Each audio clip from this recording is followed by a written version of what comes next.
Muy bien.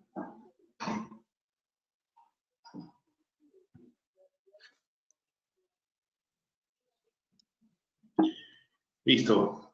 Muy bien. Muy buenas noches a todos.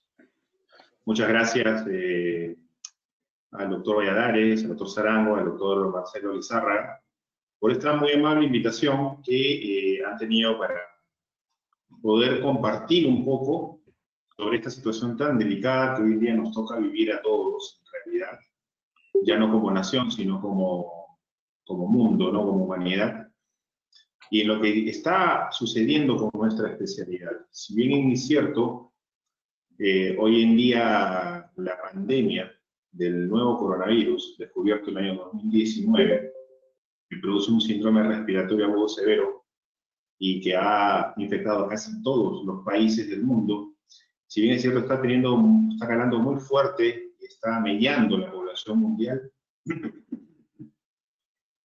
está sucediendo también algo muy complicado con los pacientes que están haciendo enfermedad, pero que no logran estar en complicaciones en situaciones tan complicadas y que curiosamente sufren una fractura. En este caso, a la invitación del Hospital Militar Central, vamos a hablar sobre fracturas de fémur proximal, en este caso intertroncantéricas.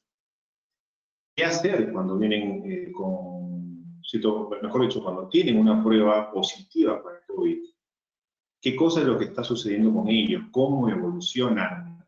¿Qué diferencias está habiendo con aquellos pacientes que no son COVID?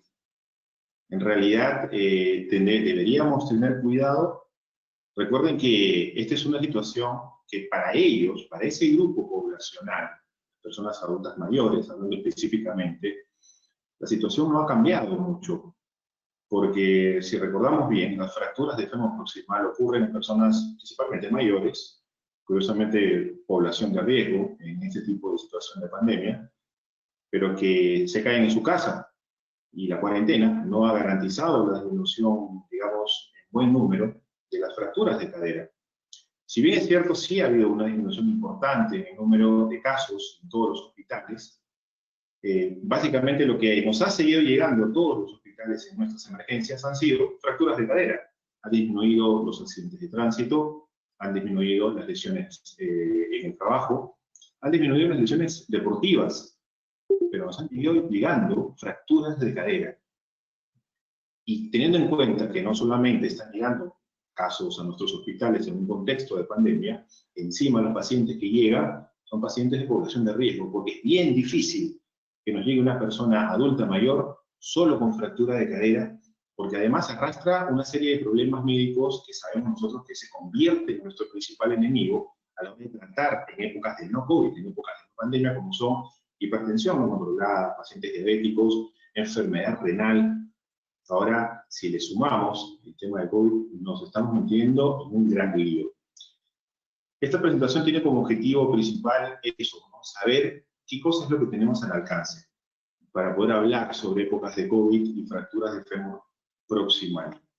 Habitualmente, cuando nos toca buscar en la literatura, por fortuna, la gran mayoría de buscadores y de revistas, toda literatura relacionada a COVID-19, que es la enfermedad originada por el nuevo coronavirus, está desbloqueada y está abierta de acceso a todo público. Entonces, yo con esto les invito para que busquen información que está disponible.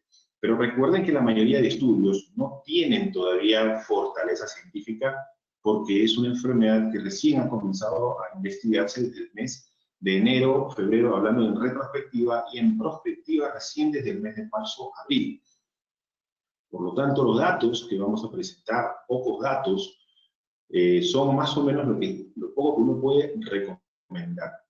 Y esta es una situación que nos debilita un poco ante un público, ante una población, que por un lado te está pidiendo, digamos, un rigor científico sin precedentes, pero que por otro lado está tomando consideraciones y recomendaciones empíricas, la verdad que no hacen otra cosa más que demostrar el momento tan delicado que está viviendo todo el mundo. Vamos a tocar, bueno, este es para que puedan ver ustedes cómo tienen acceso libre, pueden ver acá, ¿no? El primer artículo, free, la gran mayoría de artículos está siendo publicados sin rigor, sin restricción alguna, salvo muy contadas excepciones como algunas revistas ortopédicas. Como podemos recordar, ¿no? En el 2019 apareció, más o menos en el mes de diciembre, unos casos de neumonía reportados en la provincia de Hubei, específicamente en la ciudad de Wuhan, con neumonía, casos bastante raros, atípicos, neumonías bilaterales y que en pacientes de determinadas características terminaban por causarles una muerte bastante dolorosa y bastante sufrida. Algunos dicen que este tipo de enfermedad comenzó a presentarse en septiembre del año pasado, pero que todavía no está del todo claro. Eso fue en el 2019, el 31 de diciembre fue el primer caso que se reportó ante la Organización Mundial de la Salud.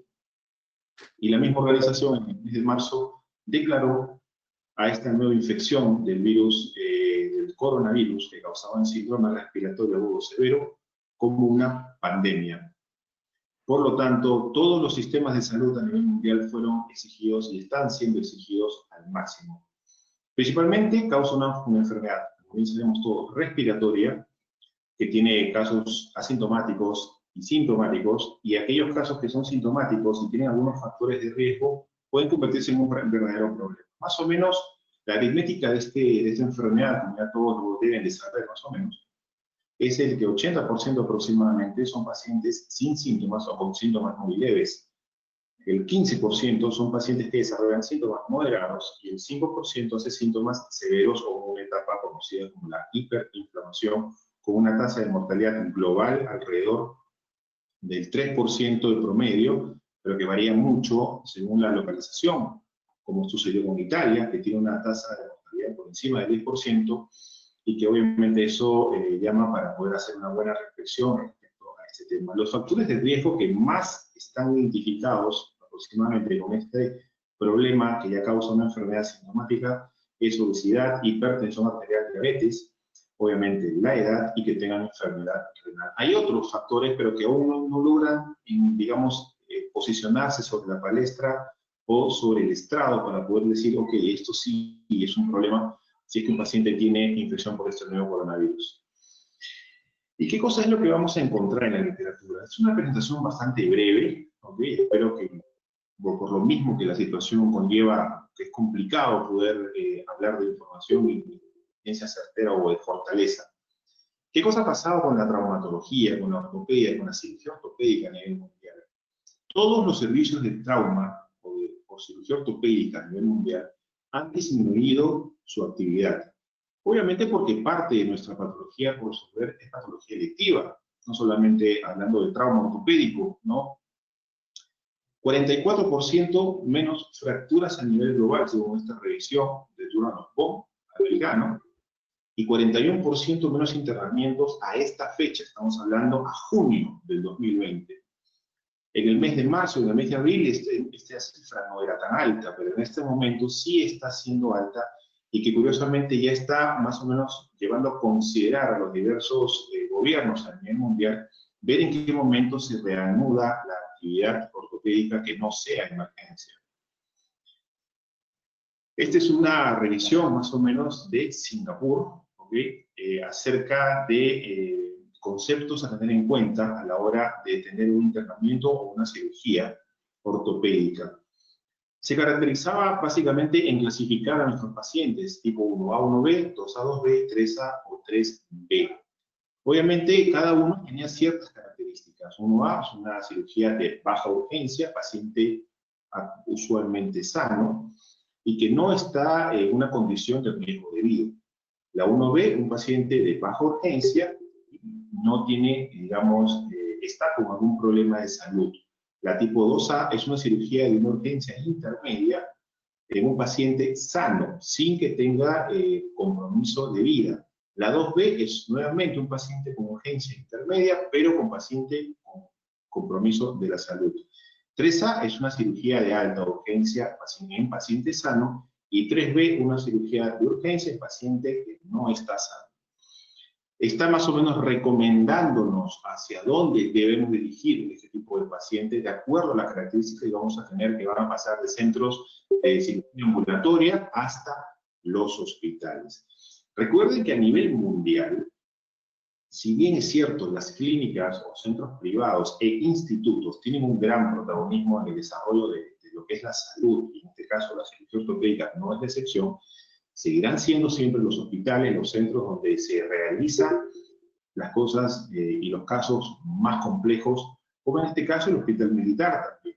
El Hospital de Arenal no es la excepción a esta norma. Y en este cuadro, pues obviamente confirma esa hipótesis que todos hemos tenido siempre y lo deja como recomendación, en la cual toda cirugía de alta urgencia no debe ser pospuesta y debe ser desarrollada en hospitales y no en centros de cirugía de día. ¿Cuáles son los ejemplos clásicos? Fracturas. Y en todos nuestros hospitales nunca nos han dejado de llegar fracturas, pero sí se ha visto disminuido la incidencia o la llegada de estos casos. Ahora, ¿qué tipo de protección debemos tener? Una cosa es lo que nos dan, otra cosa es lo que debemos tener. Y que ha sido testeado y ha sido probado para ver qué tanto nivel de protección nos da. Desde lo que son ropas quirúrgicas y accesorios de ropa quirúrgica, como son los gorros, digamos, la chaqueta, el pantalón, que han demostrado tener cierta, hablando de lo que es descartable, obviamente, cierta resistencia ante los test de penetración, ante líquidos, hasta los famosos mamelucos, que obviamente son mucho más resistentes y casi impermeables para, como nivel de protección. En este otro cuadro que nos da como recomendación este artículo desarrollado en Singapur es acerca sobre el uso de los EPPs, ¿no? Los equipos de protección personal, en dónde y cuándo. Y notemos algo de que siempre en manos nunca debe dejar de ser practicada. Las mascarillas N95, en su gran mayoría de casos con pacientes sintomáticos, asintomáticos, solamente COVID incluso, deben estar presentes. En otros casos solamente mascarillas quirúrgicas, en otros casos protección entre los ojos, en otros casos mameluco completo, y en todos, así como la higiene de manos, el uso de guantes descartables para cada acto quirúrgico o para cada acto médico. ¿Qué cosa nos quiere decir esto? De que son recomendaciones para operar en plena pandemia. ¿Qué cosas tenemos que hacer en plena pandemia? Saber qué tipo, ¿no?, de indumentaria vamos a tener que utilizar en determinadas circunstancias en una cirugía ortopédica. Operar en pandemia no es fácil. Obviamente que no, porque te estás exponiendo ante un riesgo de contagio ya no digamos, de la familia del paciente, sino del personal médico que está atendiendo la pandemia.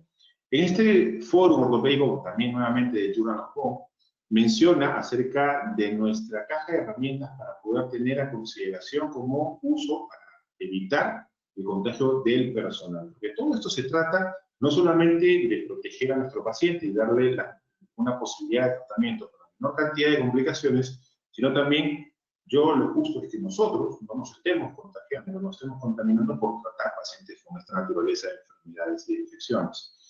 En este estudio, acerca sobre las herramientas a tener en consideración, se tomó pues obviamente una serie de recomendaciones. Primero, que el diagnóstico siempre tiene que ser con prueba molecular, que el equipamiento para poder tener como herramienta y tratar pacientes o atender pacientes ortopédicos tiene que ser ambientes con presión negativa o con flujo laminar. Una pregunta para todos nosotros: ¿cuántos de nuestros hospitales y de centros privados tienen ambientes con presión negativa o con flujo laminar? ¿Qué tipo de equipos de protección nos están brindando? Es un poco complicado porque vamos a tocar fibras sensibles que están rondando el ámbito incluso hasta político. ¿Cuáles son las cirugías consideradas de emergencia o urgencia? Tener en consideración de que tiene que planificarse con un cirujano senior. Es la recomendación, porque no porque obviamente los cirujanos más jóvenes tengan menor experiencia en tratar esto, porque recuerden, es una enfermedad nueva, sino porque las personas con más experiencia son las personas que tienen más conciencia sobre los errores potenciales a cometer. Si el diagnóstico del paciente a la hora del ingreso es neumonía, definitivamente el paciente tiene que ser referido. Y no estamos hablando de neumonía con síntomas, porque una de las situaciones con el COVID-19 es que causa neumonía en una gran cantidad de pacientes que está sin síntomas. Y si este paciente que ingresa por una fractura de infiltrado pulmonar bilateral sin síntomas es considerado neumonía y se le envía a una unidad de servicio de infectología. El transporte intrahospitalario es muy importante porque el personal que se encarga de realizar este transporte debe tener equipo completo de protección personal. La anestesia en la mayoría de los casos va a tener que ser bloqueos regionales. Si es necesario lo que son las intubaciones, pues obviamente porque hay cirugías que no resisten, no contemplan anestesias regionales, pues se va a tener que hacer utilizando siempre el equipo de protección del personal de manera adecuada. Y siempre va a tener que ser de nivel 3. ¿Cuánto tiempo debe de quedarse los pacientes hospitalizados en el postoperatorio? Se recomienda que a los 2 días sean dados de alta y que su primer control sea entre 2 a 4 semanas directamente al retiro de puntos, para que así el paciente ya esté menos expuesto la cantidad de tiempo posible en ambientes hospitalarios que para nadie es secreto, son los ambientes que tienen más gérmenes en el mundo. Aquí un ejemplo sobre aquello que es emergencia, urgencia, ¿no? Procedimientos electivos, ¿no? Cirugía de emergencia, todo lo que es trauma abierto, lesiones severas de partes blandas, trauma que causa grandes hemorragias, fracturas de pelvis es un gran ejemplo, todos saben de la gran afinidad que tenemos sobre este tipo de capítulos. Aquello que también compromete lo que es el síndrome compartimental, ese es considerado como emergencia, o fracturas con otro tipo de trauma severo como trauma encefalocraneal, trauma abdominal o trauma urogenital. Todo esto tiene que ser considerado como emergencia e impostergable. Significa que el paciente, si sale con prueba COVID positivo, tiene que ser internado, operado de emergencia, el personal va a tener que tratar con los equipos de protección necesarios.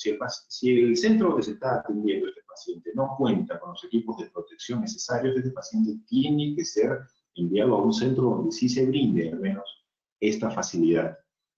¿Cuáles son los procedimientos quirúrgicos de urgencia? Obviamente urgencia se cataloga en un intermedio entre lo que es emergencia y cirugía electiva, pero en nuestro medio el término emergencia ¿ya? No involucra lo que es urgencia. Emergencia se dice todo aquello que es capaz de matarte, ¿no? Que te puede comprometer la vida o que te puede dejar con una malfunción. Es por eso que las fracturas son emergencias. ¿Ok? Pero en el contexto actual de esta revisión se habla de procedimientos de urgencia, aquello que no reviste tanta gravedad como las mencionadas, pero que siguen siendo de resolución lo más pronto posible. Por ejemplo, fracturas desplazadas de extremidades superiores que contemplan tratamiento quirúrgico. No todas las fracturas de extremidades superiores son para tratamiento quirúrgico, obviamente. Los otros tipos de fracturas de pelvis que no están asociados a hemorragias masivas, y obviamente todo aquello que tenga, como bien les acabo de comentar, indicación quirúrgica. Las fracturas de húmero, sabemos todos perfectamente que el tratamiento conservador no les va mal, pero si tiene criterios quirúrgicos, pues perfecto, está entrando en este grupo. Todas las fracturas articulares entran en este grupo de acá. Y todo lo que se considera electivo es lo demás. Especialmente trauma deportivo. Lo trauma deportivo puede esperar, ¿no? Fracturas ligamentarias, lesiones laborales, etcétera, deformidades, todo lo que es alargamiento, todo lo que es reconstrucción, se considera como electivo. Un acápite a lo que son las infecciones. Lo que son las infecciones estaría entrando dentro de los procedimientos quirúrgicos urgentes, ¿correcto? Muy bien. Aquí tenemos obviamente el nivel de protección que deberíamos tener de acuerdo a cada situación. Paciente de emergencia, ¿correcto? ¿Cómo deberíamos estar nosotros con nuestros equipos de protección?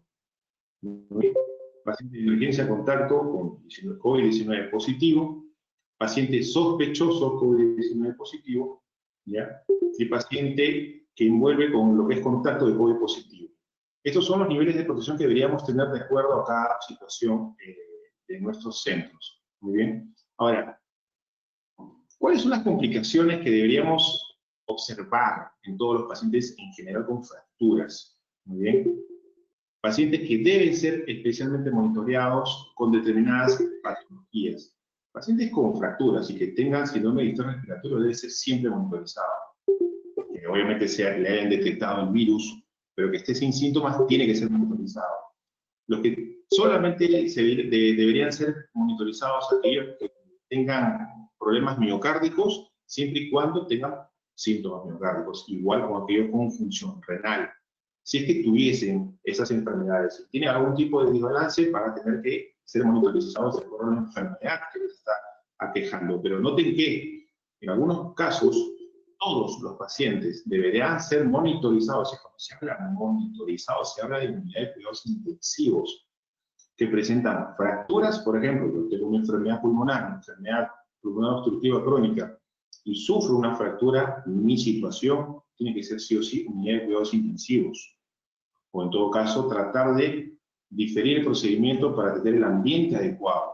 Pero si no tenemos las condiciones, estamos en realidad en una encrucijada complicada para poder proseguir. Más o menos, ustedes podrán notar, ¿no?, el sello de agua de la revista, que obviamente ha sido publicada recientemente. Más o menos cómo debe ser el manejo o la admisión de pacientes de esta naturaleza, como pueden notar. Del departamento de emergencia ortopédico vamos a recibir a nuestro paciente. Si es que nuestro paciente está con fiebre o síntomas respiratorios, definitivamente debería ser transferido a una institución de nivel clínico. Como nuestros hospitales son unos hospitales generales, no hay todavía, en el punto de vista ortopédico, hospitales de referencia que se dediquen exclusivamente a eso. En este caso, sí lo menciono como tal, pero en nuestra realidad simplemente pasaría como una transferencia a unidades de manejo clínico como medicina interna o infectología. Si es un caso intermedio, ¿no?, para que reciba tratamiento sintomático, se le da de alta, y si es que el caso necesitara cirugía, debería regresar. Si es un paciente que está admitido a la emergencia de nuestra especialidad y se sospecha de fractura, obviamente se les hace las pruebas necesarias como una radiografía o tomografía. Si es que necesitara cualquiera de los procedimientos considerados como emergencia, debe de realizarse de la emergencia y entrar al protocolo COVID de todo el personal encargado de hacer el procedimiento quirúrgico. ¿Eso de qué va a depender? Va a depender también de la condición clínica de nuestro paciente. Si es que su cirugía no es una cirugía de emergencia, es considerado como uno de los casos de urgencia, debe de entrar al protocolo COVID. ¿Qué consiste? Tomografía de pulmones, la prueba molecular, ¿ok?, y también a su familia. Ojo con esto, a su familia. Se le hace prueba molecular y pruebas rápidas.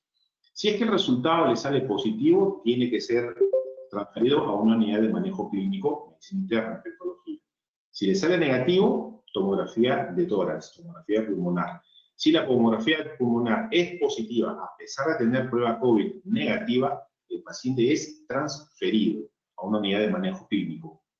Muy bien. Si es que le sale negativo, recién ahí el paciente se le admite en un departamento de cirugía ortopédica, en donde, estando hospitalizados, se les hace una segunda nueva prueba, y si es que le sale negativo, ¿correcto?, recién ahí se realiza la cirugía pendiente, que puede ser una fractura de ramo proximal, por ejemplo, una fractura intertrocantérica.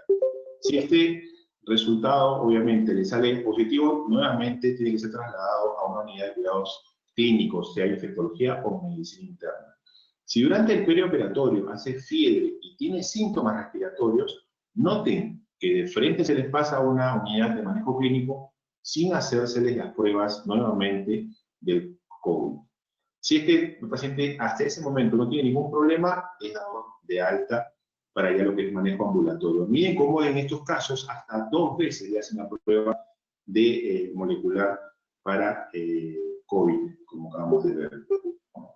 Esta es una guía también sobre lo que se está haciendo desde el momento en que ha habido toda esta avalancha de casos.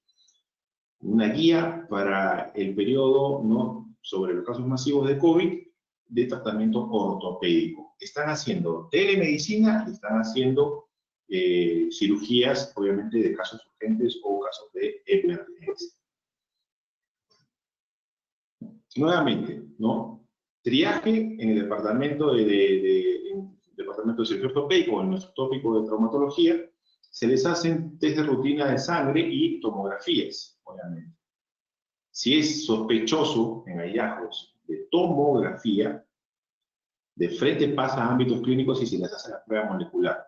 Si le sale positiva, definitivamente a otro lugar lejos del ambiente traumatológico. Si le sale negativo, se le hace nuevamente una segunda prueba molecular. Si le sale negativo, recién ahí el paciente lo admite. Es más o menos parecido a lo que acabamos de ver. Nuevamente toma el mismo algoritmo de manejo que el artículo que acabamos de pasar hace unos momentos. Siempre la figura es la misma, ¿no? Tengo un paciente con sospecha de fractura, prueba molecular, primero, ¿no? Si le sale negativa, perfecto, listo, se interna y se le hace una segunda prueba molecular antes de la cirugía. Si le sale negativa, pasa a la cirugía. Si en el postoperatorio se complica y tiene problemas respiratorios, sin prueba molecular, pasa a unidad de manejo clínico como una sospecha probable de COVID, a pesar de todas las pruebas anteriores. Noten algo muy importante, porque aquí a la tomografía de tórax se le está dando tanto más peso que una prueba molecular o una prueba rápida para COVID-19. Ahora, ¿qué cosa necesita, no? ¿Qué cosa necesita el paciente para ser tratado? ¿Qué enfermedades ortopédicas necesitan cirugía, necesitan de nuestro tratamiento para ser tratadas? Este es otro artículo nuevamente, ¿no? Impreso, artículo que está disponible solo en PDF, no ha sido impreso, para más o menos darnos una perspectiva acerca de lo que debe usarse con el personal. Ya no solamente hablemos siempre de los pacientes, sino del personal. Siempre vamos a ver lo mismo, ¿no? Uso de equipos de protección completos, mascarillas en el 95 como mínimo, mameluco y lentes en algunos casos, guantes siempre. Prácticamente son equipos que muchos tenemos, pero que sin embargo cuando hablamos de flujo laminar y hablamos de sistemas o ambientes bajo presión negativa, no vamos a decir lo mismo. Esta es una tabla sobre lo que es necesario. Nuevamente, vamos a recalcar lo mismo, ¿no? Clase 1A, 1B, clase 2A, 2B, clase 3, clase 4. Opciones de tratamiento. En paciente crítico obviamente no se le hace nada. Pero en los pacientes que no están tan críticos se puede proceder si es que es necesario. Una fractura de cadera, por ejemplo, ¿es necesario tratarla? Por supuesto que sí. Porque el problema son las condiciones clínicas y las complicaciones clínicas que puede tener el paciente en estas circunstancias. Ahora,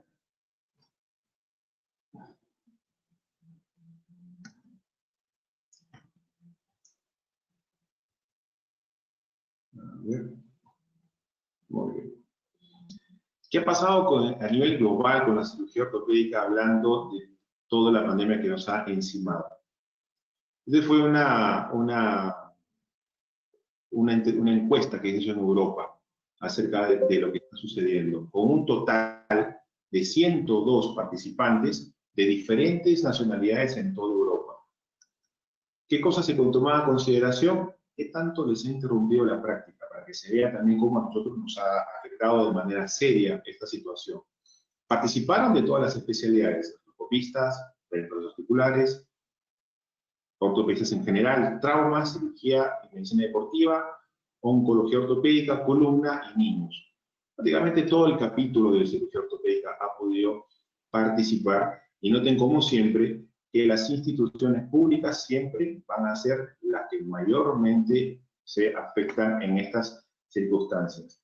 Cuando nosotros vemos en diferentes medios de que no nos están otorgando los medios de protección necesarios, la verdad que no necesitamos que nos pasa solo a nosotros, porque inclusive en los lugares que uno menos puede imaginar, ha sucedido de que no les han dado también sus equipos de protección personal. Miren cómo les ha logrado a 11, no les han dado absolutamente nada, y se supone que son lugares que considerados como ejemplos para nosotros, y eso no hace otra cosa que demostrar de que esta situación ha afectado a todos por igual, y quizás no con la misma intensidad, pero sí ha afectado a aquellos que pensaban que no les iban a afectar. ¿Cuál fue la encuesta que se les hizo a ellos, ¿no? De todo tipo. Primero, si es que han participado, obviamente, si es que tienen un equipo de traumatólogos en época COVID para recibir pacientes. Si es que han hecho intervenciones quirúrgicas. si es que tienen su hospital se ha convertido prácticamente en un hospital COVID, si es que ha disminuido o ha detenido el ingreso de pacientes, y prácticamente las respuestas hablan por sí solas, ¿no? Se ha detenido todo procedimiento electivo, se ha detenido toda actividad electiva, se ha detenido ingresos hospitalarios, se ha detenido todo, excepto lo que es trauma ortopédico, o lo que es nuestra rama de la traumatología. Y en esto entra todo lo que es las fracturas también del fémur proximal. Aquí hubo una situación muy simpática porque fue uno de los primeros artículos que salieron al respecto de la adaptación a la respuesta ante esta situación de COVID. Y tenía dos tipos de actitudes y de acciones: acciones indirectas y acciones directas. ¿Cuáles fueron las acciones indirectas? Todo el personal que no era quirúrgico, por ejemplo, los clínicos que hacían flejo quirúrgico o hacían medicina de rehabilitación, pasaba a emergencia para recibir pacientes COVID. Y todo lo que era acciones directas, los ortopedistas, acá puse indirectos, perdón, es un error mío, todos los ortopedistas se dedicaban básicamente a hacer consultas virtuales en coordinación con las emergencias, pedir todo acto electivo. Así fue como la mayoría de los hospitales se ha ido adaptando, eso es un ejemplo, y en nuestra realidad ha sucedido prácticamente lo mismo. ¿Cuáles son las complicaciones de las fracturas del fémur proximal? Que a todos las sabemos, pero en esta revisión de este año vamos a tomarlas nuevamente. 3.1% de infecciones, en caso que se hagan reemplazos articulares, 0.5% de luxaciones en promedio, se pierde la fijación de elementos de osteosíntesis en 0.6%, se rompe el hueso alrededor de los márgenes de la prótesis en un 0.3%, otras causas de revisiones como infecciones, por ejemplo, o hematomas, 0.9%, 6.1% de transfusiones sanguíneas, 6.3% de neumonías, ojo, en época de no COVID, 5% de infecciones de vías urinarias, trombosis y tromboembolia, su consecuencia es letal, 1.8%, problemas cerebrales vasculares, 0.6%, problemas cardíacos, 0.6%, y problemas renales, 1.3%. Uno conversa con un paciente y básicamente le dice: señor, mira, usted va a ser sometido a una cirugía de cadera, las potenciales complicaciones son estas. Y es más o menos la lista que estamos viendo a continuación. Ahora, si le sumamos la situación de COVID, ¿qué otra cosa nos puede pasar? Entonces, fue un estudio, como pueden ver, es un estudio que no ha sido roto, ha sido, están mismo publicados en el mismo panel del Journal of Orthopedic Trauma, y tomó en consideración a 138 fracturas de cadera en general, no solamente hablando de las intertrocantéricas, sino de las de cadera, incluyendo intertrocantéricas, fracturas de cuello, fracturas subtrocantéricas y fracturas periprotésicas. De estos 138 pacientes, 12.2% fueron COVID positivos, 10.1% salían pruebas negativas pero tenían alta sospecha, tomografía, y 77.7% eran no COVID. De estos pacientes COVID, mejor dicho, de todo este global, hicieron neumonía el 70% de pacientes COVID positivos, 35.7% de pacientes con sospecha de COVID o con diagnóstico tomográfico, y solamente el 0.9% de pacientes hicieron neumonía siendo COVID negativos. Miren la abrumadora diferencia que nos llama la reflexión, y esto prácticamente está siendo como uno de los mensajes a llevar a casa. Ahora, si es la neumonía lo que les está preocupando, pues hablemos de la mortalidad. ¿Cuántos pacientes pueden morir? 35% de pacientes con COVID positivo murieron. 7.1% de pacientes con sospecha de COVID murieron, que sigue siendo una cifra alta. Y 0.9% de pacientes COVID negativos. Estamos hablando de mortalidad a corto plazo. Ya todos sabemos de que en promedio, al año, 30% de pacientes ya no están. Pero esto es una mortalidad a corto plazo. O sea, prácticamente perioperatoria. Y es sumamente alto la posibilidad de que el paciente con COVID, y que no haya sido diagnosticado y que entra a quirófano, si no te hace neumonía, se muere. Este es un dato que tiene que ser informado al paciente y a sus familiares para que entienda la necesidad de diferir su procedimiento y que se recupere de la etapa COVID. En este otro estudio, muy similar también, ya no tomaron 138 pacientes, sino 136. de los cuales 124 se les recomendó la cirugía y a 12 no se les recomendó la cirugía. No menciona las razones, pero simplemente fueron excluidos. Dato de mortalidad. En pacientes COVID positivo, 30.4% de muerte a corto plazo. 10% en pacientes sospechosos de COVID y en 2.7% murieron, pero no lograron ser testeados, no se les hizo ningún tipo de prueba.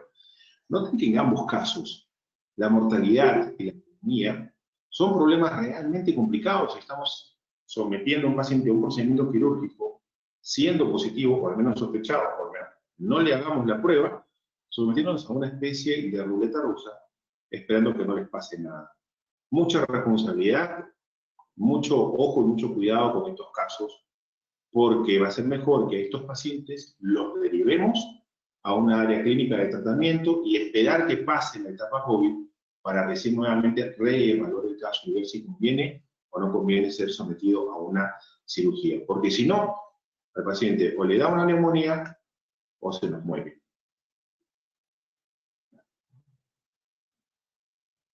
Muy bien.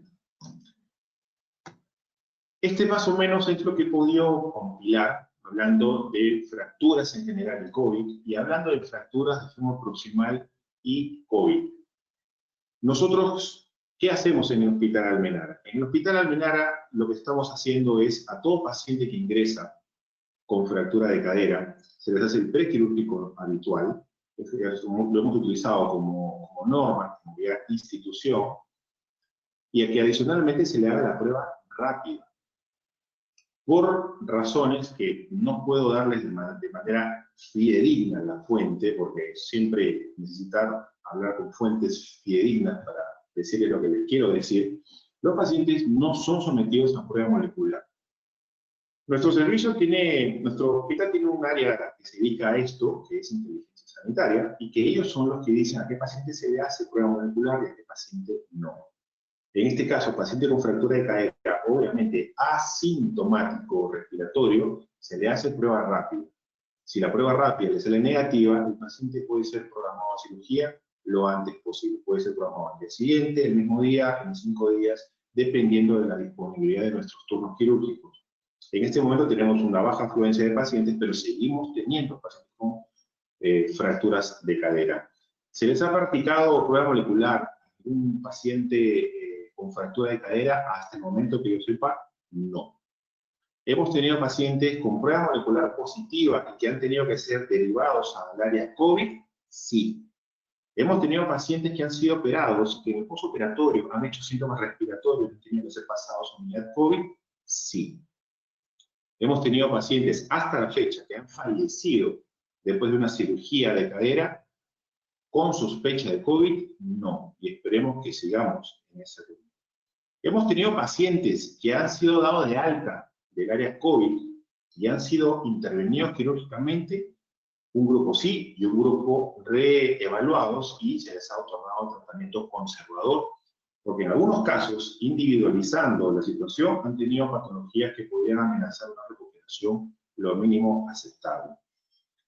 Una vez que nosotros ya hemos detectado a nuestro paciente con fractura de cadera, con una prueba rápida negativa, ¿qué cosa es lo que hacemos? Lo sometemos a cirugía con todos los pasos que ya ustedes conocen.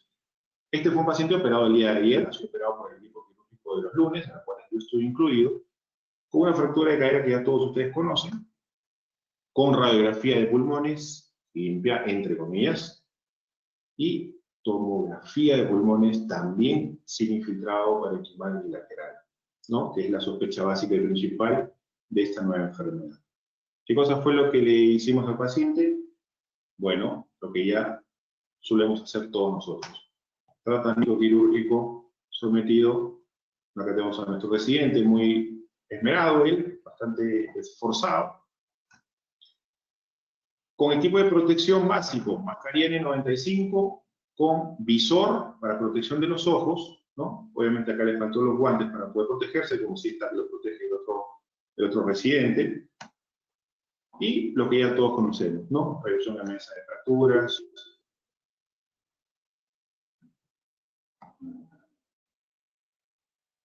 Me presentó toda la presentación.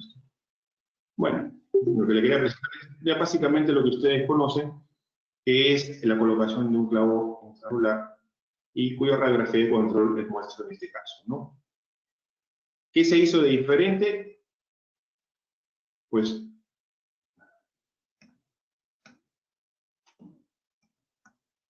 perdón, esto de acá, que todos nosotros deberíamos de tener debajo de nuestros mandilones todo lo que es el equipo básico de protección, con mascarillas N95, mascarillas quirúrgicas, pantalla de protección, ¿ok? Así nuestro paciente sea negativo. Y ese es el mensaje que yo quisiera que llevemos todos. Si bien es cierto, no podemos disponer nosotros de manera directa de lo que son las pruebas a los pacientes que ingresan a nuestra emergencia, ¿ya? Tener dentro de nuestros protocolos de manejo institucional de que todo paciente con fractura debe al menos ser sometido a pruebas COVID y a análisis clínico de un especialista en la materia, como puede ser un neumólogo o un médico internista. Con el apoyo de ellos, recién vamos a saber qué paciente puede ser sometido a cirugía y qué paciente debe pasar primero por un tratamiento COVID. De lo contrario, vamos digamos, a la recuperación y la salud de nuestro paciente y nos vamos a nosotros a estar expuestos de manera innecesaria a tratamiento, a enfermedades que nos pueden costar mucho más de lo que podemos creer. Con esto yo les quiero terminar mi presentación, obviamente agradeciendo nuevamente al equipo del Hospital Militar por esta muy gentil invitación.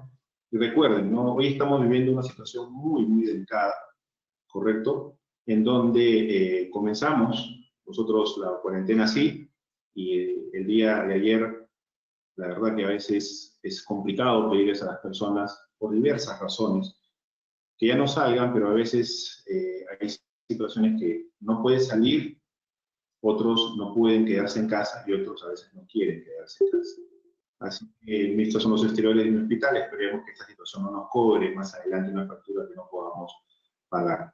Muchas gracias a todos ustedes y las preguntas que ustedes puedan hacer, encantados de poder empezar a responder. Excelente, doctor. Muchas gracias por la presentación. La verdad que bastante informativa, sobre todo con los trabajos de investigación bien actualizados. Yo creo que sí, pues lo que usted menciona es cierto. Vivimos en una época un poco complicada, sobre todo para nosotros que nos gusta operar. Tenemos que tener bastante protección, sobre todo cuidarnos para evitar el contagio. Yo quisiera, de repente empezar con unas preguntas, bueno, que creo que de forma personal quería hacérsela ahorita. Doctor, acerca de la charla bueno, acerca de todo lo que ha mencionado, ¿usted qué opina acerca de lo que es, mencionan también algunos protocolos, el utilizar suturas especiales absorbibles para evitar volver a citar al paciente y retirarle los puntos y que, bueno, que pase un periodo de tiempo, simplemente se absorban esas suturas y ya no tener que volver a citar al paciente y hacer un seguimiento por teleconsulta o por web, ¿no? Ya, recomendar lo que es material absorbente, suturas absorbentes en este caso, es una excelente recomendación. Pero obviamente estamos hablando de recomendaciones fuera, ¿ok? Por fuera, o off-record o off-label, porque así al paciente ya no lo puedes estar citando para retiro de puntos. Sin embargo, tomar en cuenta de que a veces puedes perder al paciente el seguimiento de la evolución de la herida operatoria. Estás perdiendo lo que es digamos, el control adecuado. Se te puede escapar una dehiscencia, se te puede escapar puntos de infección, y a veces eso requiere una vista por nosotros. Si bien es cierto, estamos queriendo disminuir el riesgo potencial de infecciones tanto del paciente como del personal, no hay que confundir con, digamos, deshacerse del paciente, porque si bien es cierto, tú haces cirugías en las cuales puedes ponerles puntos con sutura absorbente y puedes enviarlo a casa y visitarlo a largo tiempo. Una de estas situaciones en las cuales no nos podemos dar ese lujo justamente son pacientes del tipo de fracturas de cadera, pacientes adultos mayores que no siempre están bien cuidados. Recuerden que en nuestro Perú a veces la realidad es un poco distinta y que a veces de repente te viene a los 2 o 3 meses y te viene con fallas digamos, de fijación, se te afloja o problemas de herida. Entonces tampoco es lo ideal dejar de verlo. Lo ideal es verlo, pero el intervalo tiene que ser lo más espaciado posible, sí, eso sí.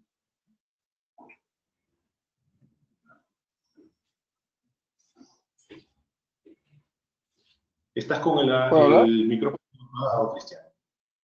¿Puedo hablar? Sí, doctor, justo le estaba pasando a usted la pregunta también acerca de las suturas absorbibles. Y bueno, ya respondió el doctor Rebata el tema de las suturas absorbibles. Yo quería más bien preguntarle al doctor Rebata, primero, felicitarlo por su charla, yo creo que es bastante ilustrativa.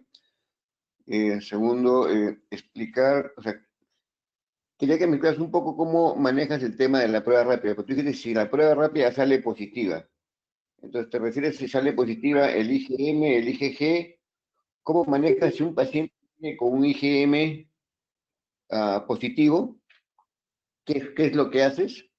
¿Qué pasa si el paciente llega y sale con un IgG positivo? Entonces, esa es la primera pregunta y después conversamos otras más. Gracias. Gracias, Marcelo. Un gran y afectuoso saludo para ti también. De las pocas veces que se te ve sin mascarilla, con mascarilla no te reconozco. Complicado verte. Bueno, en efecto, gracias por la pregunta, porque siempre estamos acostumbrados a decir positivo o negativo, pero recordemos que la prueba rápida tiene una interpretación muy amplia, porque la prueba rápida es una prueba serológica y por lo tanto detecta anticuerpos. Entonces, ¿a qué le decimos prueba rápida positiva a nosotros? A todo aquello que salga IgM o IgG. Sin embargo, y valga la aclaración, paciente con prueba rápida positivo no candidato a cirugía es aquella en la cual se pinta la inmunoglobulina tipo B. Es aquello que nos dice a nosotros que está en una fase activa de la infección, no necesariamente con síntomas, y que por lo tanto puede complicarse o puede seguir infectando a los demás. Cuando tiene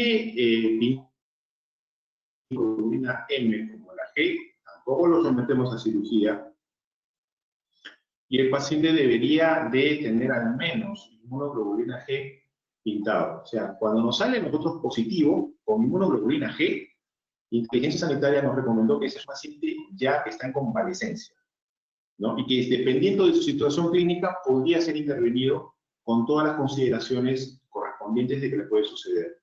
Me sucedió a mí, ¿no? En lo personal, hablemos de un título personal.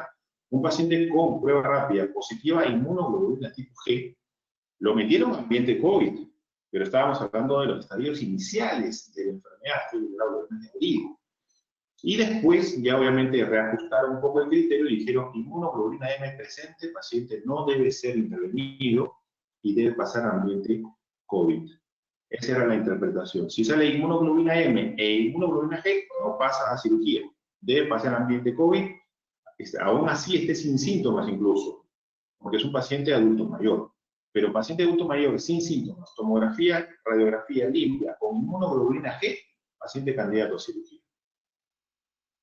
Ya está. Nosotros estamos haciendo, lo que pasa es que tú no sabes en qué fase del IgG está, si apareció recién o está terminando. Entonces, si aparece la IgG en el momento que tú vas a operar y sale positivo el IgG, estamos esperando una semana para darle el tiempo de la ventana y recién después de la semana operarlo, porque no sabemos en qué fase está. Si sale IgM, sí, yo creo que obviamente es un paciente que contamina, que infecta. En este caso, este paciente tiene que diferirse por lo menos 14 días para hacer otra prueba o en su defecto hacerle una molecular. Lastimosamente no todos los pacientes pueden acceder. Ahora, otro tema también es el tema de los laboratorios, porque uno puede tener una prueba de laboratorio positiva en un laboratorio y negativa en otro laboratorio, y ese es un gran problema porque no sabemos a qué laboratorio estamos siendo confiables, porque hay muchas pruebas chinas, y hay pruebas americanas, hay pruebas canadienses, hay pruebas que no están registradas, autorizadas por el Ministerio de Salud, sin embargo se hacen. Entonces sería bueno siempre que cuando ustedes consulten un laboratorio, luego sobre todo por las clínicas privadas, ¿no? Sepan cuál es la fuente de la prueba del COVID, y si es que esa prueba está autorizada por el Ministerio de Salud, porque si no, no está teniendo pues la validez y podríamos estar cayendo en un problema legal. La otra Así pregunta que quería es. hacerte era el tema de las fracturas intertrocantéricas en ancianos, que era básicamente el tema de la conversación es, si tienes una fractura intertrocantérica inestable, como la que presentaste, ¿por qué le pusiste un clavo, un TFN, cuando todos los recomendaciones dicen que debe ir un DHS o un DCS? Un momento, estamos hablando de una fractura intertrocantérica inestable. Sí.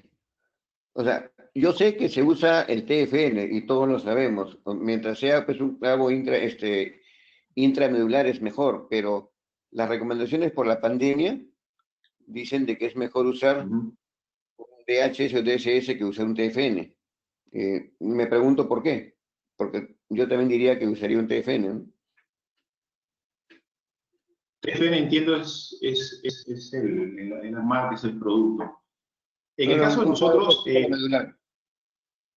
claro, un clavo de cadera. En el caso de nosotros, no estamos tomando en consideración esa recomendación que nos has dicho. ¿Qué fuente es, Marcelo? Ah, no lo tengo ahorita, ¿no? Pero lo he sacado del journal, de varios sitios, en los diferentes webinars de COVID, hablan sobre eso. Bien. Y dicen más que todo porque el rimado del fresado produce pues burbujas en el aire, ¿no?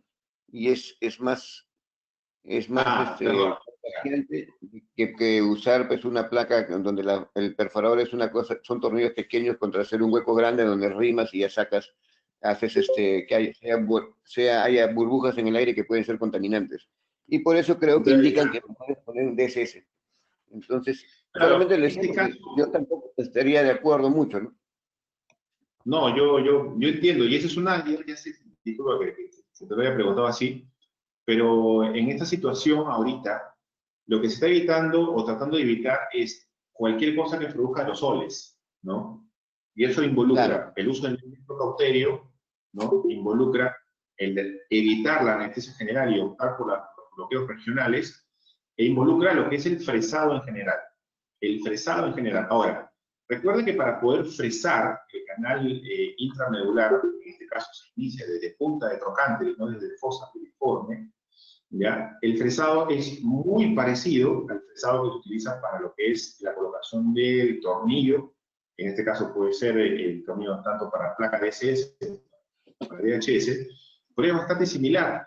Y es una recomendación que no tiene obviamente una fortaleza de vida porque lo que se quiere evitar es la producción de aerosoles. Ahora, yo al igual que tú no comparto esa posición. ¿Por qué? Porque cuando uno está fresando el fémur proximal, en el caso de los clavos, tú estás fresando con una guía de protección que no te permite ver la broca. Y eso es para todos los clavos de todas las marcas. Sin embargo, cuando vas a fresar el canal para poder iniciar el DHS o el DSS, lo estás haciendo prácticamente mirándolo.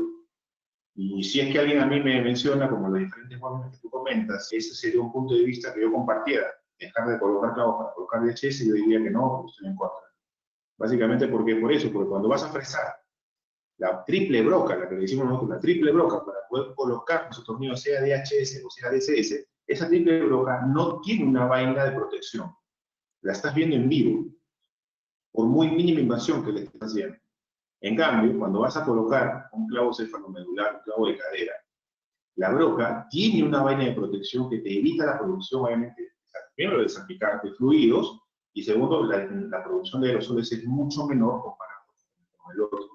Ese es mi punto de vista, obviamente es un punto de vista bastante personal, lo digo, pero creo que si bien es cierto, para mí me queda claro, entra mucho la discusión, entra mucho la discusión. Ahora, otro punto, nosotros en la persona en el hospital, por fortuna tenemos clavos, pero la empresa que se encargaba de la parte de la distribuir, ¿no?, el producto de DHS está en algunos problemas, entonces menos mal que tenemos algo de alternativa todavía. ¿y estás usando electrocauterio o no? No, lo utilizo muy poquito. Y el electrocauterio, como han estado haciendo herramientas las y los instrumentistas, es pegado al aspirador. Pero trato de evitarlo a toda costa. Mis residentes pueden dar fe de ello. El electrocauterio prácticamente no uso, pero para evitar eso, evitar la producción de aerosoles, ¿no? Para evitar contaminarnos nosotros. Ok. Doctor Rabata, aquí tenemos una felicitarlo antes por su exposición, bastante nutría en evidencia sobre todo, ¿no? Doctor Jan Hernández nos pregunta acerca de el diferir la cirugía de pacientes positivos a COVID. ¿En qué forma aumenta o si es considerable el aumento de supongo que es morbimortalidad en los pacientes que van a ser intervenidos, ¿no? Ya, ok. Cuando uno habla de diferir la cirugía, obviamente entra que para nosotros en nuestra realidad tenemos algo de experiencia como es operar fracturas con bastantes días de su admisión. Vamos a ponerlo así. En los pacientes en un hospital determinado en nuestro país, una cirugía de cadera en promedio, ¿en cuánto tiempo se hace? No hay estudios para eso. Pero no es raro escuchar a los colegas que están mencionando que se ha operado a los 10 días, a los 12 días, incluso hasta la tercera semana. Entonces, ¿en cuánto varía la mortalidad o la morbilidad de este tipo de pacientes cuando se operan a las 48 horas, como dice la norma, o cuando se opera mucho tiempo después? En nuestro país no tenemos ningún estudio. Nos regimos todos a los estudios que están disponibles, ¿no? Y ya los acababa de mencionar: infección de herida, fractura del implante, neumonías, entre otras, problemas renales, tromboembolia. ¿Cuánto va a variar eso? La verdad es que no lo sabemos, ¿no? La verdad sería un trabajo interesante de poder exponerlo, pero si tenemos un paciente COVID positivo, ¿ok? Para nadie es secreto que los problemas clínicos pueden empeorar. Claro que sí. ¿Cuánto pueden empeorar? Me gustaría responderle, pero no tengo una fuente confiable para poder responder eso. Pero hablemos de lo que se ha venido haciendo antes. Se ha venido trabajando con cirugías bastante diferidas antes de COVID aquí en el Perú. Claro que sí. Claro que sí. ¿Y lo hemos reportado, lo hemos estudiado? No. ¿Cuánto ha cambiado la mortalidad de pacientes con cirugía diferida, con cirugía inmediata? Es algo que lo han estudiado en otros países. Pero decían, cirugía inmediata, 48 horas.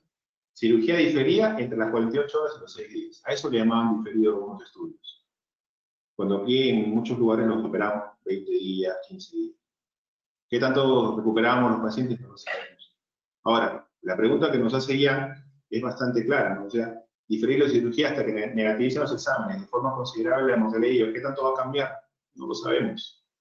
La verdad es que no lo sabemos, pero quisiéramos evitarlo. Porque si tenemos un paciente con prueba rápida positiva, ya justo poniendo la pregunta que al comienzo hizo Marcelo, tenemos que esperar que tenga IgG, ¿cierto? Una semana después, recién haya cirugía. Pero hasta ese punto, ¿qué tanto se nos pueda complicar? No lo sabemos. Pero meterlo antes de que se nos va a complicar es muy probable, especialmente con esa diapositiva que les presenté, de un 35% de mortalidad. Es un horror a corto plazo, cuando eso uno lo espera prácticamente al año.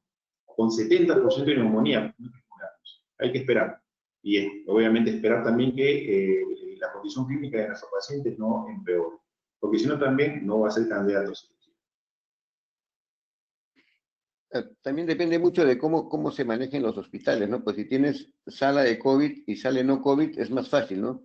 Si tienes un paciente que es un COVID positivo con una fractura intrategantérica, tú y tienes ambas salas, tienes que diferirlo a una sala COVID y lo tienes que operar como si fuera un paciente normal, porque también hay un tema ético, ¿no? De por qué vas a dejar a un paciente sin operar a pesar que tenga su COVID positivo. Si el hospital o la clínica tiene dos áreas de COVID para COVID positivo y para COVID negativo, entonces estos pacientes pasan automáticamente al área de COVID positivo y se operan como cualquier cosa con las protecciones y el EPP necesario. Yo creo que así funcionaría pues en los hospitales grandes. O sea, operar a los pacientes como si fuera pues una cirugía de cualquier día, con las protecciones respectivas, porque si no, tú bien claro lo has dicho, la mortalidad es muy alta. Y los estudios demuestran de que los pacientes que han tenido COVID positivo y se han operado, de todas maneras han ido mejor que los que no se operaron, porque les fue peor. Es correcto. La idea es operar, pero esperar que la enfermedad entre en una etapa que no sea tan complicada para su recuperación. Doctor Rebata, y creo que también la pregunta iría para el doctor Lizárraga, es, comentó usted acerca de que tuvo un caso de COVID positivo y que por ciertas enfermedades, y bueno, que yo imagino que habrán hecho un tema de junta, se decidió no operar al paciente porque, bueno, siguió creo que con una prueba positiva después de un tiempo. ¿Qué tipo de enfermedades o qué tipo o qué condición tendría este paciente para simplemente ya diferir su tratamiento y no operarlo en el caso de que sea un paciente COVID positivo? Recuerdo el caso mucho porque le salió la prueba rápida de IgM positivo y el paciente era renal. Era un paciente que era hipertenso, era renal, le salió COVID positivo con pocos síntomas, pero esperamos como cerca de 3 semanas, más o menos, para volver a tocar su caso, porque ya se había recuperado, tenía el alta médica de COVID y nos volvieron a consultar. Entonces, ok, dijimos una fractura de cadera, paciente con hueso de muy mala calidad, renal, era dializado el paciente. Entonces, la verdad que lo consideramos bastante, una fractura que tiene un nivel de desplazamiento no tan grosero, y le explicamos, ¿no? Le dijimos, ok, perfecto. Si antes de COVID a usted le podía pasar esto, infecciones, neumonía, infección de herida, ojo, neumonía, muerte, ahora con el tema de COVID es una incertidumbre porque no le podemos garantizar que el paciente pueda tener una recuperación adecuada. Tuvimos la Junta Médica, la reunión clínica más o menos virtual del tema, porque todo lo hacemos a través de redes sociales, en este caso de mensajería instantánea, WhatsApp, etc. Y decidimos, pues, obviamente, que algunos estaban a favor, otros que no. Personalmente yo sí estaba a favor de operarlo, pero obviamente el tema es democrático. Y creo que las dos opciones para mí eran válidas, tenía una preferencia por una, pero decidimos no operarlo, porque en el postoperatorio era mucha incertidumbre. Un paciente renal con muy mala función, antes de fracturarse, se fractura, ¿qué tanto lo vamos a recuperar? Ya, cuando consideramos que una cirugía es más una amenaza que una solución, la verdad que lo pensamos bien y preferimos dejarlo ahí nomás.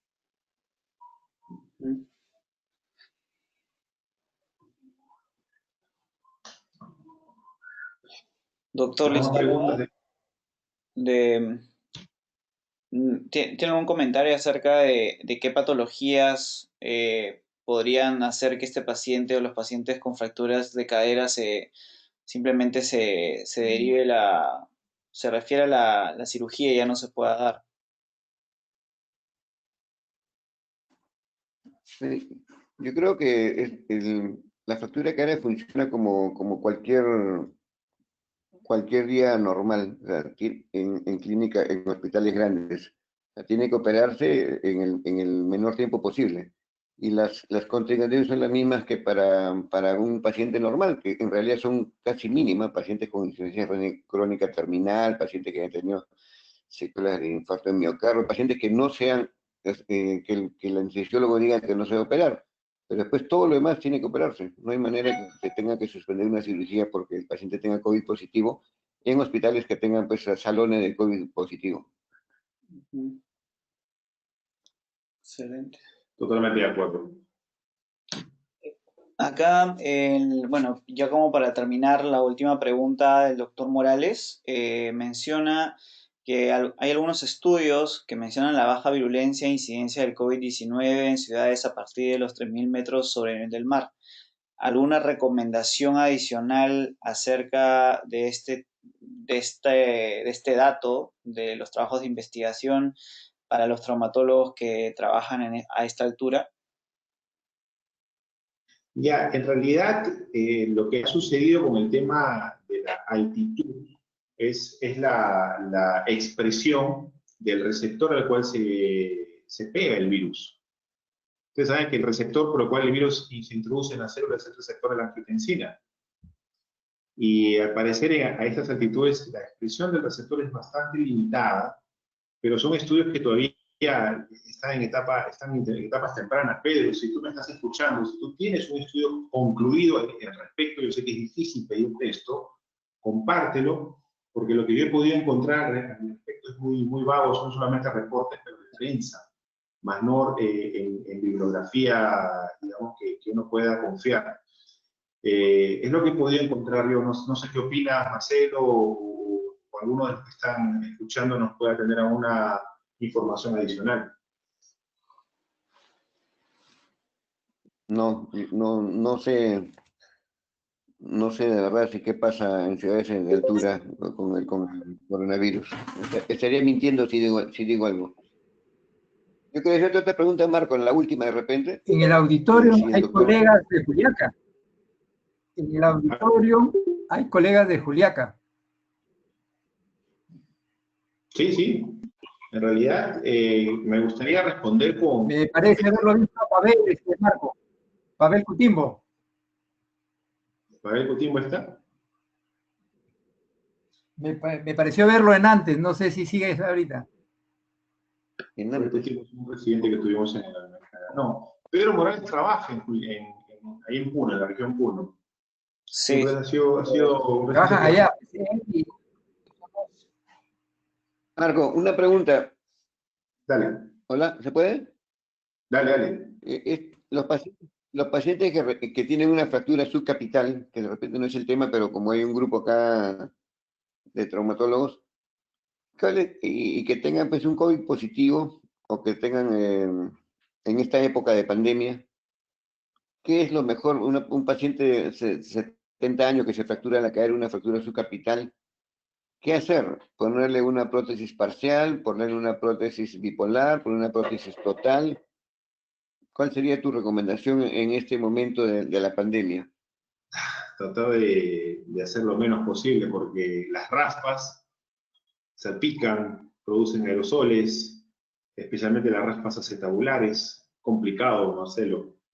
En todo caso... Bueno, yo tuve un paciente en el hospital militar que tiene una fractura subcapital, un paciente que tiene mucho peso de la parte de arriba, y entonces querían que lo operaran.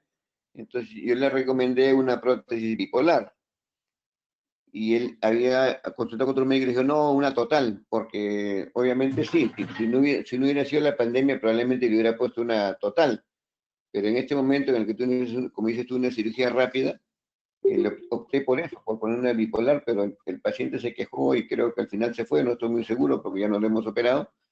Y no sé, ¿cuál es tu opinión al respecto? No, mi opinión al respecto es que en este caso tener que entrar con toda la indumentaria necesaria. Tener que entrar con toda la indumentaria necesaria. Si pensamos que ¿Le haces bipolar, le haces parcial o le haces total? Total, pero entro con toda la indumentaria. Casco, todo eso.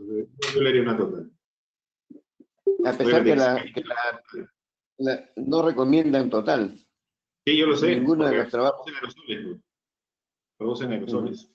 Pero como te digo, o sea, es tan poquito lo que hay al respecto, porque son recomendaciones de expertos, o sea, webinars, porque salen de una discusión. Lo recomiendan los chinos, que hacen los primeros que hicieron los trabajos, ¿no? Te cuento que tengo muy poquitas ganas de creer de la República Popular China. Tengo muy poquitas ganas de creer. Sí.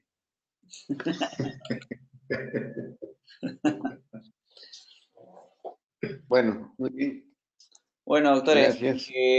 yo creo que ya podemos concluir con el webinar. Les agradezco bastante su participación a todos, en especial al doctor Rebata y al doctor Lizarra. Gracias, doctor Rebata, por la gran presentación que ha hecho.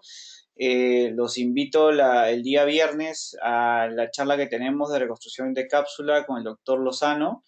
Y bueno, nada, reiterarles otra vez el agradecimiento a los participantes por estar constantemente viendo los webinars y Tarango está de mirón, no he preguntado nada.